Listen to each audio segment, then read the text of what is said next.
Vous avez été appelés par Dieu. Le secret du fait d'être choisi, découvrez tout maintenant. Avant de commencer une autre histoire passionnante, abonnez-vous à la chaîne, laissez votre like et passons à la vidéo.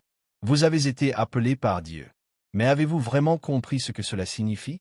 À cet instant même, pendant que vous regardez cette vidéo, des millions de personnes à travers le monde sont dans les églises, chantent des louanges, lèvent les mains, déclarent qu'elles aiment Dieu. Mais il existe un secret troublant que la plupart ne découvriront jamais. Tous ceux qui disent « Seigneur, Seigneur » n'ont pas été véritablement choisis. Imaginez une seconde que vous découvriez que vous avez passé des années de votre vie à croire que vous étiez sur le bon chemin, pour réaliser que vous étiez complètement dans l'erreur. Que tous vos efforts religieux, toutes vos prières, tous vos jeûnes ne signifiaient absolument rien aux yeux de Dieu. C'est la réalité effrayante que Jésus a révélée lorsqu'il a dit « Beaucoup sont appelés, mais peu sont choisis ». La vérité est qu'il existe une différence brutale entre être appelé et être choisi. Et si vous ne comprenez pas cette différence, vous pouvez passer toute votre vie à vous tromper vous-même, croyant être sauvé alors qu'en réalité vous êtes perdu. L'appel est comme une invitation à une fête, tout le monde la reçoit. Mais être choisi, c'est complètement différent. C'est comme si, parmi tous les invités, seuls quelques-uns étaient autorisés à entrer dans la salle principale. Réfléchissez avec moi. Pourquoi Jésus ferait-il une distinction aussi radicale? Pourquoi dirait-il que beaucoup sont appelés si seuls quelques-uns seront choisis? La réponse va à l'encontre de tout ce que vous avez probablement appris à l'Église. Il ne s'agit pas de la fréquence à laquelle vous allez au culte. Il ne s'agit pas de connaissances bibliques. Il ne s'agit même pas de bonnes œuvres. Le problème commence quand nous confondons activité religieuse avec transformation spirituelle. Combien de personnes connaissez-vous qui vont à l'Église depuis des décennies, mais restent exactement les mêmes? Qui connaissent des versets par cœur, mais vivent comme si Dieu n'existait pas du lundi au samedi? C'est la tragédie des appelés qui ne sont jamais devenus choisis.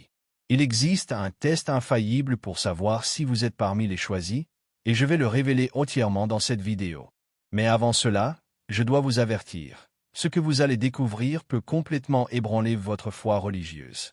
Cela peut vous faire remettre en question tout ce que vous avez cru jusqu'à présent. Mais il vaut mieux découvrir la vérité maintenant que trop tard. La Bible raconte l'histoire de 10 vierges appelées au mariage. Toutes avaient des lampes, toutes attendaient l'époux, toutes semblaient identiques de l'extérieur. Mais quand le moment décisif est arrivé, seuls 5 sont entrés à la fête. Les 5 autres sont restés dehors, frappant à la porte, criant désespérément. La réponse qu'elles ont reçue fut dévastatrice. « Je ne vous connais pas ». C'est la terreur secrète qui habite le cœur de nombreux religieux. La possibilité d'arriver au jour final et de découvrir que Dieu ne les a jamais connus. Que toute leur religiosité n'était qu'un masque, une performance vide. Qu'ils étaient appelés? Oui, mais jamais choisis. Le secret des choisis ne réside pas dans ce qu'ils font, mais dans ce qui leur est arrivé. Ce n'est pas une question d'effort humain, mais de transformation divine. Quand quelqu'un est véritablement choisi, quelque chose de surnaturel se produit en lui. Ce n'est pas seulement un changement de comportement, c'est un changement de nature. Vous êtes-vous déjà demandé pourquoi certaines personnes semblent avoir une connexion réelle avec Dieu alors que d'autres, même en faisant beaucoup d'efforts, ont l'impression de toujours frapper un mur?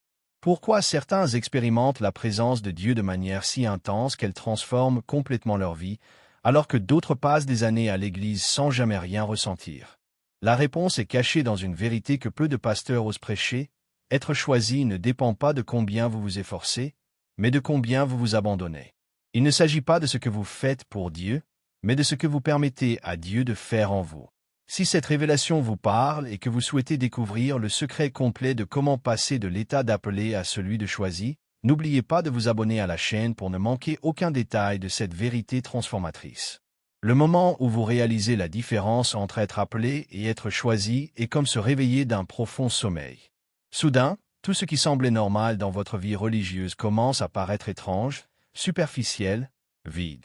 Vous regardez autour de vous à l'église et vous vous demandez, combien ici sont vraiment choisis? La vérité dérangeante, c'est que la majorité des gens vivent une foi d'apparence. Ils ont appris à parler le christianisme, connaissent le vocabulaire gospel, savent quand lever les mains pendant la louange, quand dire Amen pendant la prédication. Mais à l'intérieur, ils sont toujours morts. Ce sont comme des tombeaux blanchis, beaux à l'extérieur, pourris à l'intérieur. Jésus a confronté cette réalité lorsqu'il a dit aux pharisiens, Vous scrutez les Écritures parce que vous pensez avoir en elles la vie éternelle, et ce sont elles qui rendent témoignage de moi, et vous ne voulez pas venir à moi pour avoir la vie. Vous voyez le paradoxe? Ils avaient toute la connaissance religieuse du monde, mais ils n'avaient pas la vie. Ils étaient appelés, érudits de la parole, mais n'étaient pas choisis. Ce qui sépare un appelé d'un choisi, c'est quelque chose qui se passe au plus profond de l'âme humaine. C'est une œuvre qu'aucun effort religieux ne peut produire. Vous pouvez jeûner jusqu'à vous évanouir, prier jusqu'à en perdre la voix, mémoriser toute la Bible, mais si cette transformation intérieure ne se produit pas, vous restez simplement un appelé. Il existe un signe infaillible des choisis que personne ne peut falsifier. Ce n'est pas parler en langue, ce n'est pas prophétiser, ce n'est pas opérer des miracles. Jésus a dit que beaucoup feront toutes ces choses et entendront quand même. Retirez-vous de moi, je ne vous ai jamais connu. Le vrai signe est quelque chose de beaucoup plus profond et en même temps plus simple. Les choisis portent en eux une marque invisible. Ils ont été touchés par quelque chose qui transcende la religion humaine. Quand Dieu choisit quelqu'un, il ne fait pas que pardonner ses péchés, il change sa nature. C'est comme si la personne mourait et renaissait, mais cette fois avec l'ADN spirituel de Dieu. Maintenant, voici où la majorité se perd. Ils essaient de produire cette transformation par leurs propres efforts. Ils augmentent les heures de prière, intensifient le jeûne, s'engagent dans plus d'activités à l'Église. Mais c'est comme essayer de faire produire des fruits à un arbre en tirant sur les branches. La transformation des choisis vient de l'intérieur vers l'extérieur, et non de l'extérieur vers l'intérieur. Vous voulez savoir quel est le test définitif pour identifier un choisi? Observez comment il agit quand personne ne le regarde. L'appelé a besoin d'un public pour être saint. Le choisi porte Dieu en lui partout où il va. L'appelé a des moments de spiritualité. Le choisi vit en communion constante avec le divin. La différence devient encore plus claire quand nous faisons face aux tempêtes de la vie. L'appelé peut résister pendant un temps, soutenu par sa volonté et la pression sociale de la communauté religieuse.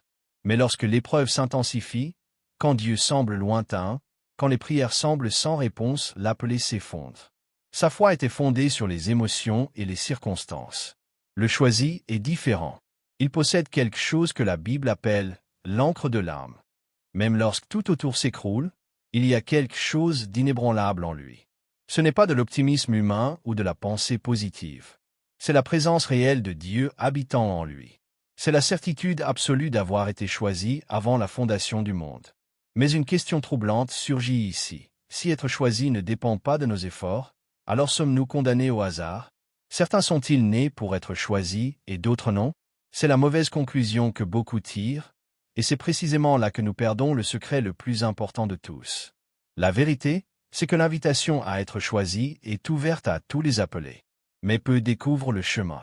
Non pas parce que Dieu le cache, mais parce que ce chemin est si contraire à la logique religieuse que la majorité passe devant sans le voir. C'est un chemin qui exige la mort de l'ego religieux, la fin de l'autosuffisance spirituelle. Les pharisiens étaient les plus religieux de leur époque, mais Jésus a dit que les prostituées et les collecteurs d'impôts entreraient dans le royaume avant eux. Pourquoi? Parce que les religieux faisaient confiance à leur propre justice, tandis que les pécheurs reconnaissaient leur totale dépendance de la grâce. Les religieux étaient des appelés qui croyaient déjà être choisis. Les pécheurs étaient des appelés qui savaient qu'ils avaient besoin d'être choisis. Voici le paradoxe divin. Plus vous essayez d'être choisis par vos propres mérites, plus vous vous en éloignez. Plus vous reconnaissez votre totale incapacité, plus vous êtes proche du secret. Les choisis ne sont pas les meilleurs, ce sont ceux qui ont reconnu qu'ils étaient les pires et se sont complètement rendus à la grâce qui transforme. Le moment de vérité est arrivé. Tout ce que vous avez cru sur le salut, sur être chrétien, sur votre relation avec Dieu est sur le point d'être confronté à la réalité la plus percutante des Écritures. Préparez votre cœur, car ce qui suit peut changer votre éternité. Pierre était un appelé lorsque Jésus l'a trouvé. Impulsif, sûr de lui, rempli de bonnes intentions. Il a tout abandonné pour suivre le Christ, il a marché sur les eaux, il a déclaré que Jésus était le Fils de Dieu. Il semblait être l'exemple parfait du disciple. Mais lors de la nuit la plus importante, quand Jésus avait le plus besoin de lui, Pierre a nié le connaître 3 fois. Ce qui est arrivé à Pierre cette nuit-là révèle l'abîme entre être appelé et être choisi. Tout son amour pour Jésus, toute sa dévotion, tout son courage, tout s'est effondré face à la peur. Pourquoi? Parce que Pierre se fiait encore à sa propre force. Il était un appelé essayant de se comporter comme un choisi. Mais quelque chose d'extraordinaire s'est produit ensuite. Lorsque Pierre pleurait amèrement, brisé par le poids de son échec, quelque chose est mort en lui. Ce n'était pas seulement de la tristesse pour sa faute, c'était la mort de son autosuffisance religieuse. Pour la première fois, Pierre a compris que son amour humain pour Jésus ne suffisait pas. Il avait besoin de l'amour de Jésus pour lui. Après la résurrection, Jésus a rencontré Pierre sur la plage. Et il a posé une question qui a transpercé son âme. « Pierre, m'aimes-tu » 3 fois Jésus a posé la question, une pour chaque reniement. Mais il y avait quelque chose de différent dans les réponses de Pierre maintenant. Il n'y avait plus d'arrogance, plus de confiance en soi. Il y avait seulement une reddition totale. C'est à ce moment-là, brisé et humilié, que Pierre est passé de appelé à choisi. Non pas grâce à ses mérites, mais grâce à sa reddition. Non pas par sa force, mais par la reconnaissance de sa faiblesse. Le même Pierre qui a renié Jésus est devenu le roc sur lequel l'Église serait bâtie. Qu'est-ce qui a changé? Pierre est enfin mort à lui-même. C'est là le secret qui transforme les appelés en choisis, la mort du moi religieux. Tant que vous pensez que votre salut dépend de la qualité avec laquelle vous performez, le christianisme, vous restez seulement appelé. Le choisi est celui qui est arrivé au bout de lui-même et a découvert que c'est là que Dieu commence. Paul a compris cela profondément. Il était le pharisien des pharisiens, irréprochable quant à la loi, le plus religieux parmi les religieux. Mais quand il a rencontré Jésus sur le chemin de Damas, tout ce qu'il avait construit s'est effondré. Il a découvert que sa religiosité parfaite était en réalité une rébellion contre Dieu. Que son zèle religieux l'avait transformé en persécuteur du Christ. La transformation de Paul n'a pas seulement été un changement de religion. Il est complètement mort au saule religieux et est né comme Paul, le choisi. Il a dit, « Ce n'est plus moi qui vis, mais Christ qui vit en moi. » Ce n'est pas une métaphore poétique, c'est la réalité surnaturelle de tout choisi. Le Christ vit littéralement à travers lui. Et maintenant, voici la partie la plus révolutionnaire. Les choisis ne sont pas choisis parce qu'ils sont meilleurs, mais parce qu'ils ont reconnu qu'ils sont les pires. Le voleur sur la croix n'a pas eu le temps de faire quoi que ce soit de religieux. Il n'a pas été baptisé, n'a pas payé la dîme, n'a accompli aucune bonne œuvre. Mais dans ce moment d'agonie, il a fait la seule chose qui compte. Il a reconnu qui était Jésus et s'est complètement rendu. « Souviens-toi de moi quand tu viendras dans ton royaume, » a-t-il dit. Et Jésus a répondu, « Aujourd'hui, tu seras avec moi dans le paradis. » En un instant, un criminel condamné est passé de appelé à choisi. Non par mérite, mais par grâce. Non par œuvre, mais par foi. Non par religion, mais par reddition. Vous voyez le schéma? Marie-Madeleine, possédée par 7 démons choisis. Zachée, le collecteur d'impôts corrompu choisi. La femme samaritaine, avec sa vie détruite, choisie. Ils avaient tous une chose en commun. Ils étaient arrivés au bout d'eux-mêmes et ont trouvé Jésus qui les attendait là. Mais les religieux, ceux qui pensaient être déjà assez bons, ceux qui se fiaient à leur propre justice, ceux-là sont restés seulement appelés. Ils avaient l'invitation, connaissaient les Écritures, pratiquaient la religion. Mais ils n'ont jamais expérimenté la transformation. Ils ne sont jamais morts à eux-mêmes. Ils ne sont jamais nés de nouveau. La nouvelle naissance n'est pas une réforme de l'homme ancien, c'est la mort de l'ancien et la naissance du nouveau. Ce n'est pas vous en version améliorée, c'est Christ vivant en vous. Ce n'est pas vous essayant d'être comme Jésus, c'est Jésus étant lui-même à travers vous. C'est là la marque inconfondable des choisis. Quand quelqu'un est réellement de nouveau, quand il passe de appelé à choisi, le changement est si radical que la personne elle-même a du mal à y croire. Soudain, des choses qui semblaient impossibles deviennent naturelles. L'amour pour les ennemis, la paix au milieu du chaos, la joie dans la souffrance, tout cela coule naturellement car cela ne vient pas de l'effort humain, mais de la vie divine intérieure. Maintenant que vous connaissez le secret, il reste la question la plus importante de votre vie. Allez-vous continuer à être seulement un appelé ou deviendrez-vous un choisi? La décision vous appartient, mais il n'y a qu'un seul chemin. Et ce chemin passe par la porte la plus étroite qui soit, la mort de votre moi religieux. Peut-être ressentez-vous une oppression dans votre poitrine en ce moment. Peut-être réalisez-vous que vous avez passé des années, voire des décennies, en tant qu'appelé seulement, fréquentant l'Église, chantant des louanges, participant à des cellules, mais sans jamais expérimenter une transformation réelle. Ne désespérez pas. Ce moment de révélation peut être le début du plus grand tournant de votre vie. Le premier pas pour devenir un choisi est le plus difficile. Admettre que vous ne l'êtes pas. Admettre que toute votre religiosité n'était qu'un effort humain pour impressionner Dieu. Admettre que vous avez essayé de mériter ce qui ne peut être reçu que par la grâce. Admettre que vous devez naître de nouveau, pour de vrai, pas seulement en théorie. Jésus a dit quelque chose de révolutionnaire à Nicodème, l'un des religieux les plus respectés de son époque. Il vous faut naître de nouveau. Nicodème était confus. Comment un vieil homme pourrait-il naître à nouveau? Mais Jésus ne parlait pas de religion, il parlait de résurrection. Il ne parlait pas d'améliorer l'homme ancien, il parlait d'en créer un nouveau. Le deuxième pas est encore plus radical. Vous devez renoncer à essayer d'être assez bon pour Dieu. Cela peut sembler hérétique aux oreilles religieuses, mais c'est la plus pure vérité de l'Évangile. Tant que vous pensez pouvoir contribuer à votre salut, vous restez dans la catégorie des appelés. Les choisis sont ceux qui ont compris qu'ils sont totalement perdus sans Christ. C'est comme un homme en train de se noyer au milieu de l'océan. Tant qu'il pense pouvoir nager jusqu'à la rive, il rejette la bouée de sauvetage. C'est seulement quand ses forces s'épuisent, quand il réalise qu'il va mourir, qu'il s'agrippe désespérément au seul salut disponible. Les choisis sont ceux qui ont cessé d'essayer de nager et se sont accrochés à Christ. Le troisième pas est le plus libérateur, se rendre complètement à la Seigneurie de Christ. Ce n'est pas seulement accepter Jésus comme sauveur, c'est lui remettre le contrôle total de votre vie. C'est dire, ce n'est plus moi qui vis. Fais en moi et à travers moi ce que tu veux. C'est échanger vos plans pour les siens, vos rêves pour les siens, votre volonté pour la sienne. Quand cette reddition a lieu, quelque chose de surnaturel se produit. Le Saint-Esprit, qui auparavant était à l'extérieur tentant d'entrer, trouve enfin un espace pour habiter. Et lorsqu'il entre, il apporte avec lui toute la vie de Dieu. Soudain, vous n'avez plus besoin de faire d'efforts pour aimer. L'amour de Dieu coule à travers vous. Plus besoin de lutter pour avoir la paix de Dieu garde votre cœur.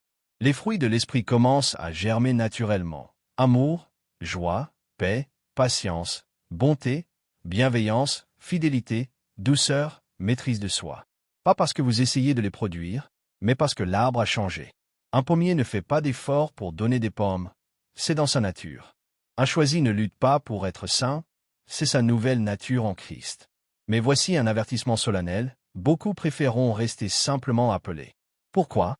Parce qu'être appelé vous permet de garder le contrôle. Vous pouvez choisir quand être religieux et quand ne pas l'être. Vous pouvez mener une double vie, saint le dimanche, mondain le lundi. Vous pouvez conserver votre orgueil religieux, votre autosuffisance, votre fausse impression de supériorité morale. Être choisi exige une mort totale. Mort de l'orgueil, mort du contrôle, mort de la religiosité vide. C'est échanger la certitude de vos efforts contre l'incertitude de la grâce. C'est admettre que vous dépendez totalement de Dieu pour tout. C'est humiliant pour l'ego, dévastateur pour l'orgueil religieux. Mais pour ceux qui acceptent de mourir, la résurrection est glorieuse. Ils expérimentent une liberté qu'aucune religion ne peut donner, une paix qu'aucune circonstance ne peut voler, un amour qu'aucune offense ne peut détruire, une joie qu'aucune souffrance ne peut effacer. Ils deviennent véritablement de nouvelles créatures, les choses anciennes sont passées, tout est devenu nouveau. La preuve ultime que quelqu'un est passé de appelé à choisi est celle-ci. Il cesse d'essayer de prouver qu'il est sauvé et commence à vivre le salut. Il arrête de se soucier de paraître chrétien et commence à être comme Christ. Il cesse de faire des choses pour Dieu et permet à Dieu de faire des choses à travers lui. Si après tout cela, vous ressentez un ardent désir de passer de appelé à choisi, sachez que ce désir ne vient pas de vous, il vient de Dieu. Il vous appelle à quelque chose de plus grand que la religion. Il vous appelle à la vraie vie, abondante, éternelle. Il vous appelle à mourir en tant qu'appelé et ressusciter en tant que choisi. La prière n'a pas besoin d'être compliquée.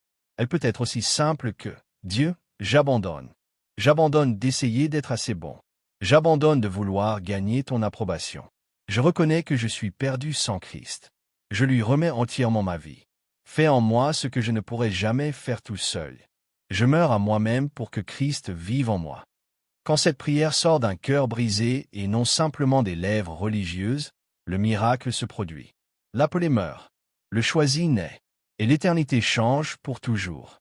Si cette vérité a transformé ton cœur aujourd'hui, Si tu as enfin compris la différence entre être appelé et être choisi, abonne-toi à la chaîne pour continuer à découvrir les vérités les plus profondes et transformatrices de la parole de Dieu.